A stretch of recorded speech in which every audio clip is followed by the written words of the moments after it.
I do appreciate everybody joining us here this morning. We apologize if your notification said this was for beekeepers, beekeeping. That was a series that ended last month, but I think that last reminder that went out told you what we were doing here and talking about the farmer's perspective of PCM and the benefits of being in the program and having this one-on-one technical support of a specialist, which will definitely give you the introductions of those two roles. That's why we have Jonah and Tony on here. But I'll introduce myself first. I'm Clay Best, the operations manager with the Precision Conservation Management Program. I was hired as a specialist back in 2016. It is a program of the Illinois Corn Growers Association. We are funded largely by checkoff dollars, and it was created in response to the nutrient loss reduction strategy.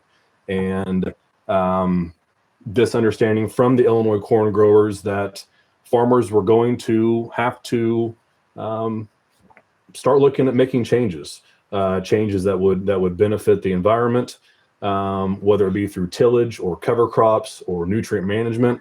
However, their emphasis, Illinois Corn's emphasis, continued through us, is that in order to make these changes, farmers at least have to understand the financial implications of those practices. Dr. Laura Gentry, who works with our data extensively with Illinois corn growers, she loves to say every conservation decision is a business decision. And we wholeheartedly agree that anything that we try to promote the farmers to do comes from that perspective. And we know we've got to, we have to have farmers stay in business to do that. So anything that we are promoting or talking about through those practices, no matter how the bottom line looks, that's where we start, making sure that our farmers are secured in their operation and also understanding and fully knowledgeable about what these practices are, and which I'm sure we'll get into here, what programs are out there for incentives that they can take advantage of. So that's some background on PCM about how we're helping farmers leverage their data for profitability. We are joined this morning by specialist Jonah Cooley and by PCM farmer Tony Stierwalt. I do want to turn it over to you two for your introduction. Just give us some background on your role within the program or how you got connected. Tony, maybe some information on your operation, give some perspective to our listeners here. But I'll let Jonah start. Jonah, take it away from your role. All right. I'm Jonah Cooley. I am a conservation specialist with Precision Conservation Management, PCM. My territory is Champaign and Vermilion counties and surrounding areas. I work with farmers to collect field level data to help them leverage their data to improve profitability and long-term farm sustainability. I'm just one of 15 specialists across 4 states, and we have a major focus in Illinois. I've been working with PCM for the last 3 years now. Very good, Jonah. I'm Tony Stierwalt. I'm a farmer in southern Champaign County, corn, soybeans, wheat, big into conservation, strip till, cover crops, no-till. I've been doing that for my entire life. A friend of mine, it might have been at the inception of PCM. I don't know how long PCM has been going, but I believe that was maybe even 10 years ago. A friend of mine got on as a specialist, and he was like, hey, you're doing the stuff that we're looking for. Would you be willing to come on? And I said, sure, and just see what it was about. And from the inception, I just was like, oh, this is great, because it was just highlighting the things that we were doing and then giving me data that wasn't readily available on other people's practices, how they were going, yield data, and just kind of putting our farm up against, not exactly our neighbor, but up against our neighbors that were maybe doing different practices. And we were able to see some side-by-side data of what we were doing versus others, essentially. And then from that point on, it's just been every year stacking data, and it's been great from the time that I started. Yeah, very good. Appreciate that. Do also want to point out a couple things before we dive into some questions here for Jonah and Tony. You can feel free to ask questions, ask those, and I'll definitely be checking that to ask those questions. If you do have one for our specialist or for our farmer here, yeah, and then this will be recorded on FarmDoc's YouTube page. So again, thank you for joining us. We can jump right in. Just a few other notes from me. Jonah, you mentioned the 4 states. We have over 600 farmers in PCM across those 4 states, being Illinois, Kentucky, Missouri, and Nebraska. And it is a free program. So we offer these services for free through those checkoff funds. We do actually pay farmers to be in the program. We'll pay them $500 in year number 1, $250 year number 2. And we do that because obviously we want to provide value back to the farmers that have enrolled. And since we're looking at data and trying to make suggestions or try to find trend lines for those farmers, it's going to take a year or 2 for us to see those and be comfortable making those suggestions. So that's why we offer that 500 year 1, 250 year 2 before we can start to make suggestions, which take over the value piece of the program. So there's some value to the farmer. Tony, I'm sure you can let us know a lot more value pieces that you might see as a farmer. But Jonah, from your perspective, I guess, working with as many farmers as you do, what's the value of being able to, be able to talk with that many farmers, different operations, different practices? How's that helping your role? Yeah, so working one-on-one with the farmers lets us dig a little deeper into each field, its soils, its management history, and goals. And then I provide farmers with the comparable data that helps them clearly understand the costs and benefits associated with practices that they're using, like tillage practices, nitrogen practices, or implementing cover crops. If I can provide this data to a producer, they use it, and they benefit from doing so, that's usually the most valuable part of my job. Very good. And Tony, you mentioned kind of why you got started, because you're already doing the things we were looking for. What was that process like, getting started and getting hooked into the program? What kind of expectations did you have as you got started with PCM?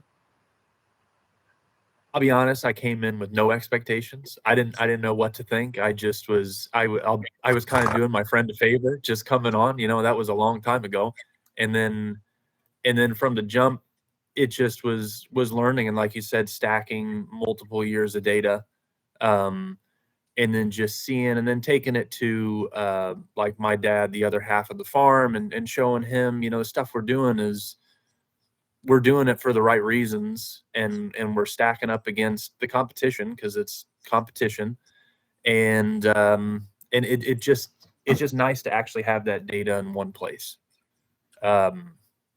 So I would say it exceeded my expectation. Again, the expectation, I didn't have one, but it just going forward, it's been a great experience, and I've recommended it to about anybody that is willing to hear it, just because I don't think enough farmers know how they're stacking up, and they're just kind of doing things the same way that they've been doing it forever, and that there's other options out there that are better for the soil, better for their bottom line, just better overall, that they just need to see the numbers. And this is an opportunity to see the numbers. Very good. And one thing that I always try to plug for us to farmers, because those expectations are out there of, okay, you guys are going to want this from me, and this from me, and this from me, and I've got to be available 24/7. Those type of expectations, I think, exist out there. So one thing I like to promote is the opposite of that we don't need a ton of time to turn it into value, right? So Jonah, if you could, from a specialist perspective, walk us through what's it take for a farmer to be in, what type of time commitment are they signing up for here? Okay, yeah. Farmers usually have 3 touch points with your PCM specialist throughout the year. It's designed to fit their seasonal workflow. So the first touch point would be enrollment season, and that happens in summer, June, July usually. This is whenever we collect every pass that has been done since harvest of the previous year. And I would say it takes about 1 to 2 hours to do this enrollment. The next touch point is harvest data collection, which is happening right now. So this can be done with a phone conversation. This is whenever we collect yields, drying information, and transportation information, and also review some of the data that we've gotten throughout the year. And then our most important would be our report delivery, which is our RAAP report delivery. And we deliver our final product generated from the data collected throughout the year. And this takes about 1 to 2 hours as well. And that is more of a sit-down conversation that we'll have to review that report. So the total data collection and RAAP report delivery for the farmer takes about 3 to 4 hours per year. And then beyond that, PCM specialists are available throughout the seasons for questions that may come up. Yeah, very good. And I do want to get to those RAAP reports, probably do that, touch on those next, but really appreciate that, Jonah. And Tony, I guess if we pay farmers $500 year one and $250 year two, we're hopefully giving you a pretty solid hourly rate there to be in PCM. What's been your perspective as far as what we ask from you out of as far as commitment goes? It's I mean, pretty limited. Like Jonah said, it's not that much time. And I think that, there's probably some farmers that maybe it is longer just because there's a lot of different practices and it's not just copy and paste a little bit. I will admit our operation is pretty copy and paste. We're doing the same thing on every acre, strip till, no-till, cover crops, so that cuts down on the time. But I would assume, and Jonah might laugh at me when I say this, but there's a lot of data collection that we do as farmers, whether that's through John Deere Ops Center or Field View or different options, to where we have all this data at our fingertips at all times. So the data collection on my end, how I view it, and again, I'm not every farmer would be this way. The data collection is pretty easy because I'm just sitting there with my phone and Jonah goes, okay, what about this field? And I go, this, and this. Next, we have all the data already at our fingertips. It's then just getting it to Jonah or whoever your specialist is. I think it's pretty simple, but now I've been doing it long enough. I know what to expect, and just kind of being ready for whatever meeting it is, whether that's harvest collection or the summer data collection.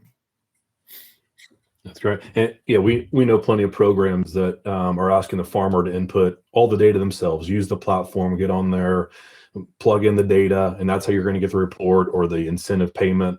So we think that as another huge plus to PCM, both from a farmer perspective and from a partner perspective. Farmers like it, obviously, because they don't have to mess with the computer at all. We have, I would say, 98% of our farmers don't even remember what their password was when they set up the account, because they've forgotten it over the years because they've never had to log in. It's been our specialist who has access and can enter the data for them.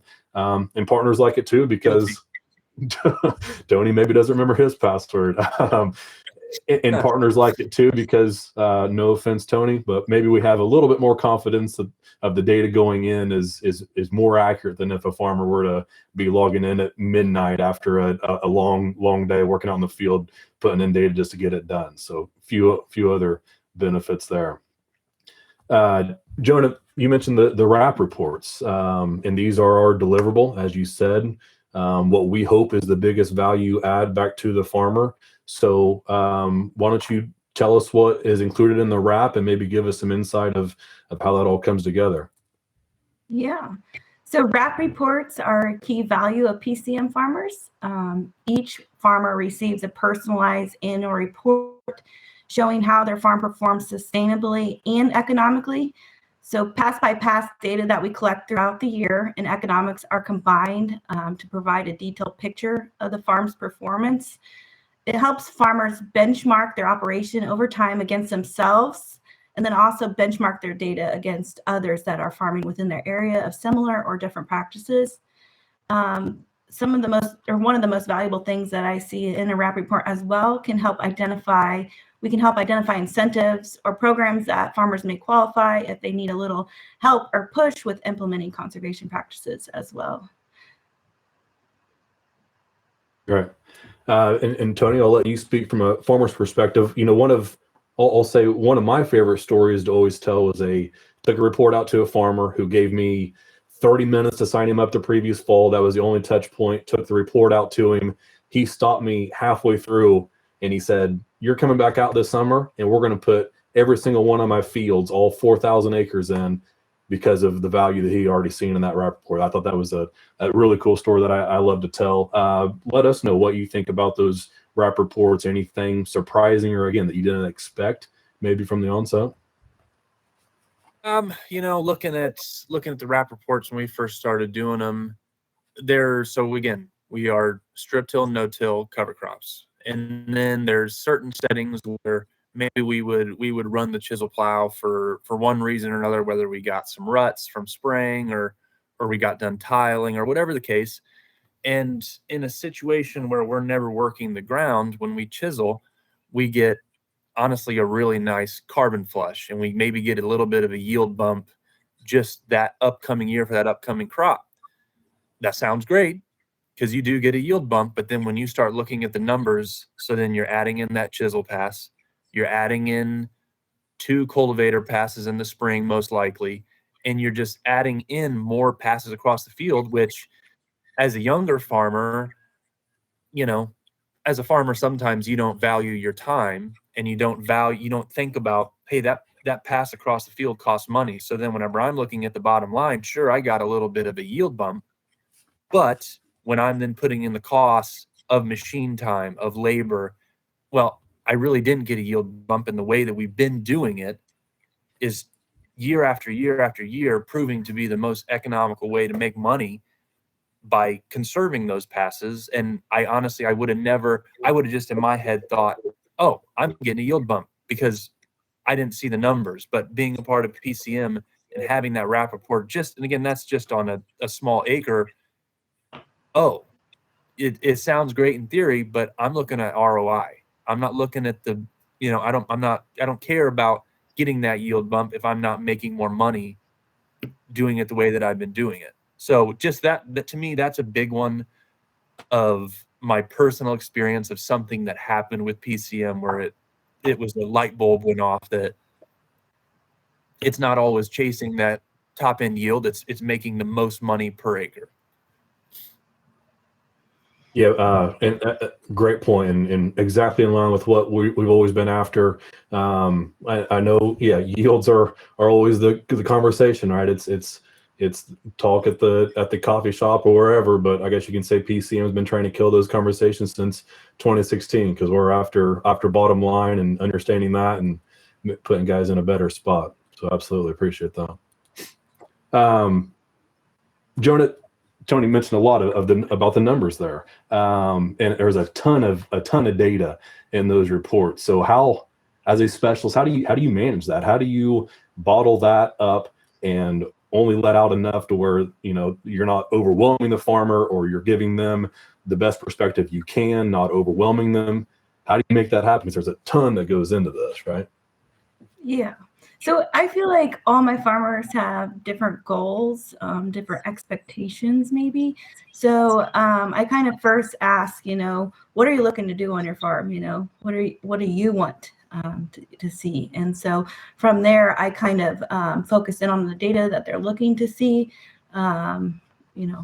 Just kind of building what they want to see, a plan around that. So just kind of giving them all the data they can around what their goals are. Right. And Tony, I know you've been working on these practices that we've wanted farmers to adopt for years now. Have you changed anything with our data, or has it just been more of you being more comfortable and confident with what your operation has already implemented? A lot of it is comfort and more confident. And at this point, data collection for us and the RAAP reports are a little bit a well-oiled machine. I mean, honestly, and kind of repetitive because we're doing the same thing every year. But so where I'm finding the most value in those numbers is Jonah being able to showcase different programs, private dollars, places where I am missing, where I can be stacking more and more funding for the stuff that I'm doing that I otherwise I could probably find myself. But I mean, Jonah, how many times in the last 3-4 years do I go, hey, do I qualify for this? Just trying to figure out what I can do and where I can get those dollars to keep stacking onto things that I'm already doing. And that at this point, that's where I'm finding the most value, is Jonah's knowledge of all the different options we have out there, because there's a lot of funding out there that people have no clue about. And me, I know that I don't know all of it, but the amount of times I'll talk to different neighbors and say, "Are you signed up for this?" And they go, "What is this?" And it's just like, there's just a lot of options out there and opportunities that people just don't know about. And I think that is a niche here that PCM has of directing people in the right direction to get these dollars. Yeah, great point to bring up, and something we again try to pride ourselves on being that spoke in the wheel of figuring out all these other programs, opportunities, making it make sense to you all, so you don't have to totally understand it. As long as we can build that trust with you and know your operation, then we can get you plugged in and get you paid for something you're already doing or wanting to do anyway. So that's definitely something we pride ourselves on. Jonah, if you could maybe generalize. Well, Tony, you got something else? No. Yeah, sorry. Jonah, if you could maybe summarize some of our overall data. So you talked some there about the one-on-one with your farmers, but generally, what's worked in the regions that you're talking about? Yeah. So we have statewide data, and more specifically, we had 10 years of data this year. So we did regional reports as well. Sometimes the region follows the trends of the state, but sometimes it does not. So for corn statewide, one pass light is the most profitable this year, we found. And however, regionally, no-till for corn was the most profitable So that was, they tell a little bit different story. So context matters, when diving into this data. For soybeans, two pass light aligns with both statewide and regional trends. However, something significant for soybeans is if you can support 70 bushels an acre or more on your soybean fields, then no-till is actually the most profitable. So that's kind of the story surrounding the tillage for corn and soybeans.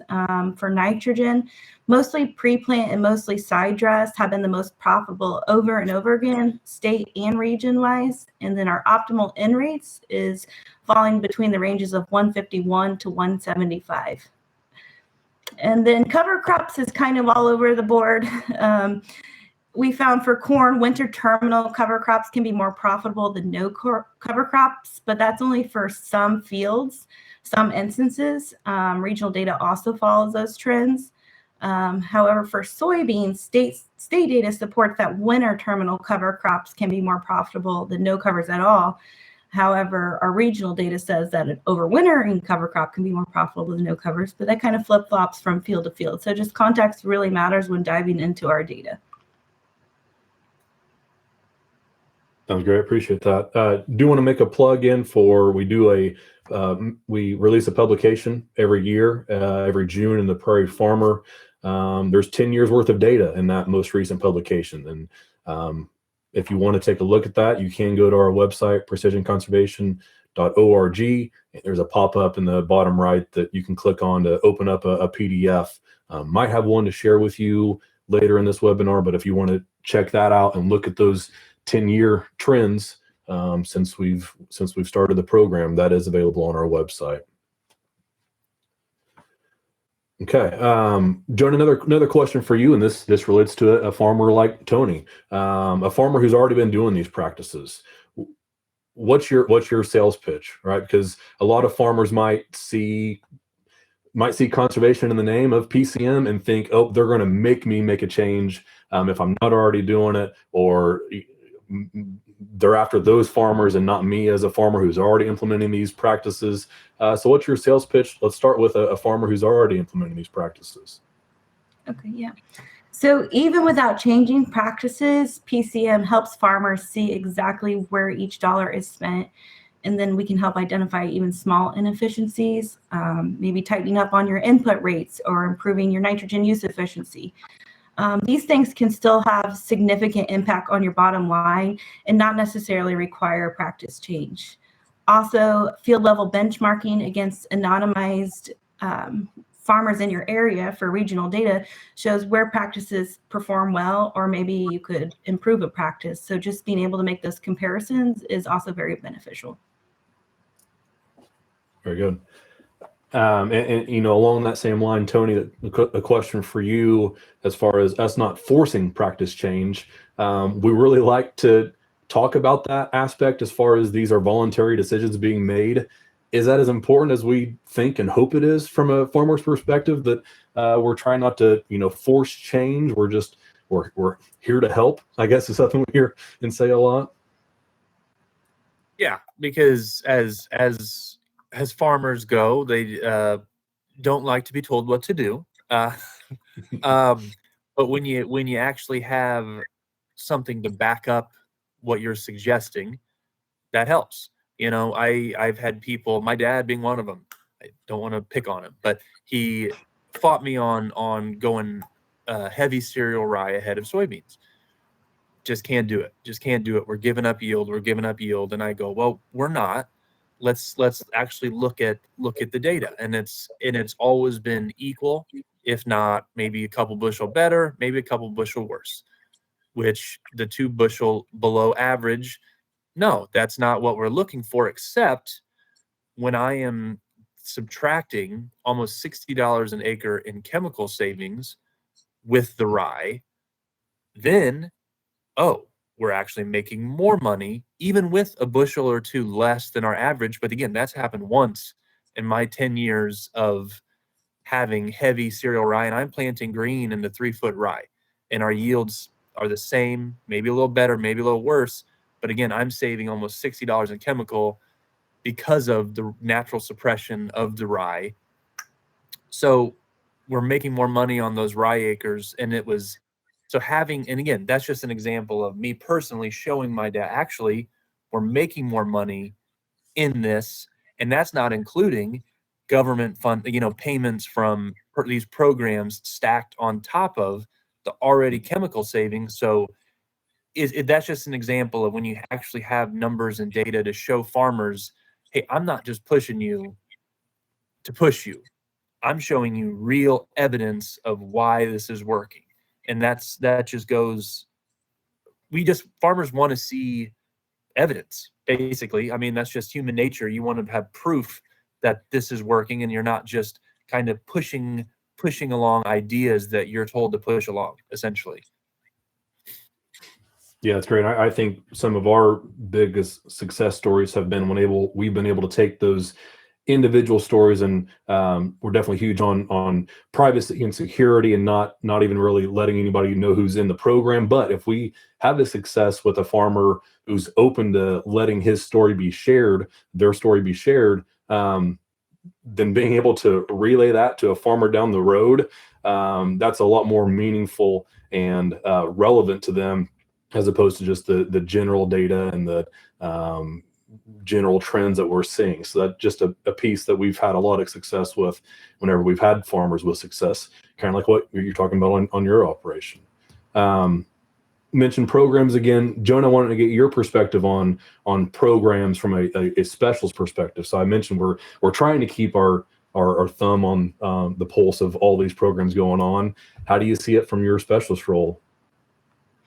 So I think that, well, first off, me and Tony always race to know what programs come out. So, you know, I can kind of not only learn from the people I work with, but also my farmers as well. But I think PCM complements these programs because our specialists generally stay current on all the rules surrounding the stacking options. They identify programs that the farmer can qualify for. We collect and verify the data for all these programs. So it does require a lot of data collection to be in these programs. And actually your specialist is doing that for you. And then we just help them navigate the incentives confidently. I think that specialists are the go-to advisor for cost share incentive programs, and both within PCM and then also beyond PCM too, because it requires me to have knowledge of other programs out there available. I'm not going to try to push a farmer into PCM if something else out there would better suit them. That's great. Tony, a question for you, I guess, stepping back a little bit, because this is something we talk about every PCM team meeting where we get our staff together. We're constantly talking about really what a farmer's mindset is and where they're at, especially as it relates to what the market looks like, prices of these things that we would like to see them adopt, but maybe not necessarily are in a good place to do so. So we're always hesitant, in those types of thoughts, knowing what type of pressure you all are in from a day-to-day perspective. But I guess for you, has PCM given you more confidence day to day, year by year? Just stepping back a little bit, are we able to help give, kind of a sigh of relief when all this is, there's a lot going on, I guess what I'm trying to say. And it's we know it's difficult as a farmer in this economy. So has PCM been able to help you out at all? 100%, because I'm seeing, I keep track of my numbers. I know what's coming in, what's going out. But then whenever I'm seeing my personal numbers up against everybody else. So I know that, I'm not leaving 20, 30 bushel on the table that I'm not getting because of my practices. I'm seeing that I am just as good, if not better than my neighbors. And I'm doing it with less passes across the field. I'm doing it, with less inputs. And it really has been kind of that sigh of relief where it is just no thought, full steam ahead, going to keep doing the things that I'm doing without having any hesitancy, because I know for a fact that I'm right where I want to be up against my peers, essentially. And again, just having those RAAP reports now, and I heard you say 2016 earlier. I imagine that's when I would have got on. So now I have 10 years of side-by-side data, especially as more farmers have come on. And so the proof is right there that I just keep going the way I'm going, and as long as I can. Yeah, absolutely. And so I would say that the main benefit of PCM, would you say, is that those comparisons that you can make? To me, it's the comparisons. Because every farmer, whether they admit it or not, wants to know what their neighbor's doing. They want to know what kind of yields they're getting. They want to, they want to know, and not that I'm getting my exact neighbor's data. That's not what I'm saying. But the compiled data of all these different farmers and all the different practices, that's at least something for me to see and go, okay, I'm stacking up. I'm where I want to be. Very good. And do want to get into a little bit more of getting farmers into the program and how that's gone, or what it takes. So Jonah, somebody who wants to enroll, what should they expect going into an enrollment, or what's that going to take? So for data collection from a specialist point of view, we look at every pass that is done in the field throughout the year. And I always kind of think of it as ask yourself what, when, and how surrounding each pass that you do. So for instance, you applied a herbicide. What did you apply? When did you apply it? And how you applied it? Those are kind of the key questions. So whenever you're thinking about joining PCM, just think about each pass you do and then ask yourself those questions. And that's practically what I'm going to ask you. Very good. And Tony, we've still got some farmers out there that have turned us down if we've called them up and try to get them in the program. So we still have some skeptics out there. What would you tell them if we put you on the phone with them?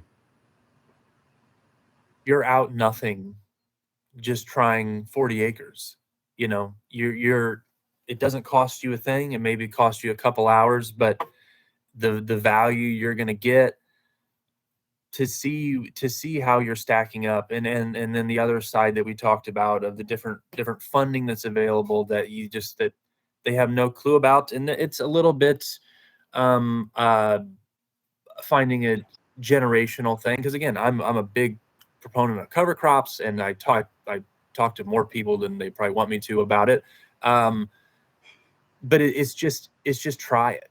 It's just you're out nothing just to give it a try. And I don't know how you can't force anybody, but it comes also with data. People think, well, what's going on with my data? How's this? Who's sharing this? And it's confidential. It's no different than your data going into Ops Center or field. I keep saying it over. Just try something small, and you immediately are just going to see there is value here, and it's not taking up your time, and it's not taking anything away from you. It's just giving it a shot. I don't know if I really answered your question, but it's just give it a shot. Give it a shot. No, absolutely. Yeah. And I think our stance is always to, and Jonah kind of mentioned this, is every farm, every operation is different. Every farmer's different, has a different goal. So I think we have a really good team that is very capable of figuring out what those goals are, and then molding those conversations back to that farmer that give them value, because that value is going to be different for each and every farmer. And I think we have a really good team of specialists that is able to do that for their farmers. And we have a ton of good feedback once farmers are in and established. The surveys that get sent out after those RAAP report deliveries are always positive. Like 100% success rate for farmers going to continue working with PCM after those report deliveries. So yeah, I think, like you're saying, just try it out, and we can just about guarantee we'll find something that you'll enjoy about the program. Anybody that I've kind of pushed the direction of Jonah or the specialist before her, not a single one started it and then quit. It's one of those things that once they started, they stayed with it. And then it's, I'll talk to my cousin, oh, I'm meeting with Jonah today. It's continued. It's just like anything that's good. Once you start it, you realize that there's no reason to quit, and you just keep growing with it. And so I just wanted to say that anybody I push that direction, nobody has come to me and gone, what on earth did you get me into? So no, that's good to hear. Good. That's always a good thing. Yeah, that's right. Thanks for those leads too, Tony. Jonah, what would be the best way for a farmer to go about getting connected with PCM if they're interested? Yeah, I think the best first step would be to go to our website, www.precisionconservation.org. There is a enroll button on our webpage where a specialist will reach out to you, or there's also a map on our webpage where you can see what specialists might be in your region, and you can have the option to reach out to them directly as well. Okay. And Tony, you did mention the confidential piece about the data. Did want to just say any of the data. Well, we'll start from the beginning. Data goes into the portal. The only time that data stays connected to the farmer's name is when it gets generated and printed back into that individual report, the RAAP report, that goes back to the farmer. That resource analysis and assessment plan is the only place where that data is still tied to the farmer's name. Anywhere else, it's going to be aggregated and anonymized. For those of you that have seen the Prairie Farmer publication that we share, there's no farmer names, no locations. It's all aggregated. It's all anonymized. We have strict rules within our own system where we have to have so many farmers and so many fields for us to even use that classification in these reports that we've been talking about. So of utmost of importance to us, because we know that's important to the farmers, and we know it'd be a really bad look for us, for the Illinois Corn Growers Association, if anything were to ever fall outside of those guidelines that we've made for ourselves. So fully confident in that from internally, and glad to hear, Tony, you mentioned that here on this call as well. All right. Well, let's see what Tony, I know there was a question in here that we do have some time for, but wheat and double crop, I know it's not something we specialize in within our data. We're still building that data set up. But yeah, your opinions on those crops, and how do you think we've handled those so far in the data set?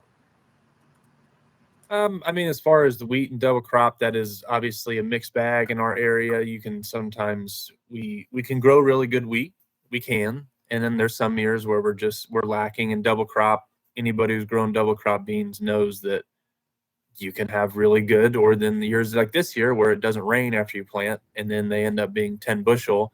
And so you kind of go into it knowing that you're going to have limitations, or it can well exceed expectations. And then when we have the RAAP report, you see, and anybody who has wheat and double crop, and especially now that you can insure double crop beans, you sit down with the numbers after the year and you just go, okay, that was a really profitable acre that I just farmed, wheat and double crop. And while it's another one of those things, you always know that in your head, I bet this is probably doing pretty good, but then it's just sitting down and there's not a ton of data set out there as far as wheat and double crop and PCM in my experience, but you just put it up against other acres and it's just the value kind of is right there in front of you.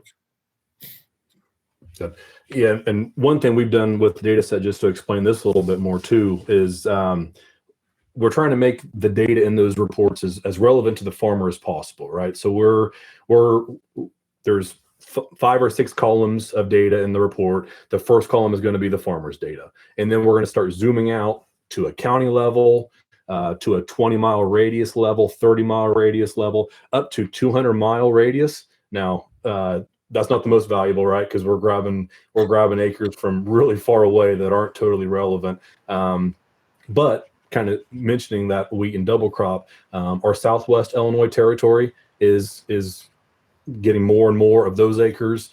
Kentucky, we have 2 specialists there that are saturated with wheat and double crop acres. So those data sets are a lot more favorable if we want to make those comparisons, like what you're mentioning, Tony. We don't have a ton around us as of this moment. We'll see if that changes at all. More but wheat every year. Yeah. Sorry to interrupt you. Just there definitely is more wheat. When I was a kid, there was a lot of wheat in the area, and then kind of went away for 15, 20 years. And now you drive through the countryside, and there's always, between my house and our main farm, every year I feel like there's 400 or 500 acres of wheat that never was there in the past. So people are figuring it out that there is money to be made here, and it's a good break in the rotation. Yeah, we haven't looked at the data set to see if we've grown acres in the area, but yeah, I bet your summary there is what we would see if we were to look at it. Want to make another plug. Yeah, if there's any other questions, feel free to submit those. Got plenty of time here. Jonah, while a few folks are typing in their questions, wanted to ask you about the time it takes on your end. Mentioned the report deliveries can take an hour to 2 hours. You mentioned the data collection can take an hour to 2 hours. I think one of the things that is beneficial to the farmer is that they don't have to do a ton on their end, right? And unfortunately for our specialists, that means you all have to do it for them. But what's that look like on behind the scenes, I guess? Yeah, so for the farmer, I said it takes about 3 to 4 hours total per year. For the specialist, if I'm doing a re-enrollment, somebody that I've already worked with, I kind of know their practices, I would think that it takes about 3 to 4 hours for me just to enter their data, work on their contracts, work on developing their RAAP reports. However, if it's a new farmer, it takes a little bit longer because we have to build that data in our system first off, and then also put the fields into our system. And I would say behind the scenes, that's more like 8 to 10 hours. So there's a lot of work that goes on behind the scenes that you might not see. Yeah, appreciate that insight. Okay, any final call for any questions? Might get one here. Tony, any other thoughts that I haven't got out of you this morning that you wanted to share?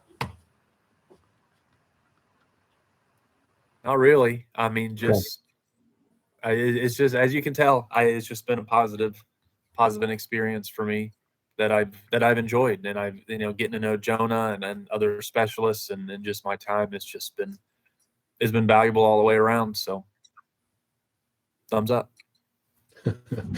Appreciate that. And did have a question looking more field level is what the question was after. And yeah, we do look at a field level. So there's these reports that we've talked about. We look at the economic comparisons first. We're looking at economic comparisons of corn and then soybeans broken down by tillage, nitrogen use for corn, and then cover crops. And then we'll break it down by field. So each field has its own page in these reports. And on those field pages is a maps, a summary of soil productivity rating for that field. That's how we're going to make some comparisons. Again, at a higher level, whether it's high soil productivity or low soil productivity rating.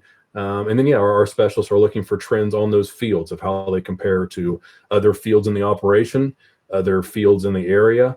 If this particular field is one that is consistently lower than the farmer's average bottom line, then that probably going to be a field where a specialist is going to make a suggestion or ask if they'd be up for doing something a little bit different to help improve that field's bottom line. So we do look at individual fields. Jonah, anything else that you would focus on individual fields that I missed there? I don't think so. I mean, nitrogen use efficiency is big in corn. So sometimes if we see a field that is way out of whack with your nitrogen use efficiency, that might be something that I point out during the RAAP report delivery and just see how we can improve that. Very good. Okay, Jonah, anything from you to close us out on? I have one more thing. So your equipment monitors are already collecting the data for you, but it's up to you to take advantage of it. So what are you doing with your data? If the answer is nothing, you're not using it at all, it might be worth your time to reach out to a specialist. We're truly here to help farmers, and our service is free, as stated previously. We don't have anything to sell you. We're just here for your benefit. Very good. Great note to end on. Appreciate that. Okay, well, yeah, thanks, Jonah. Thank you, Tony. This has been great.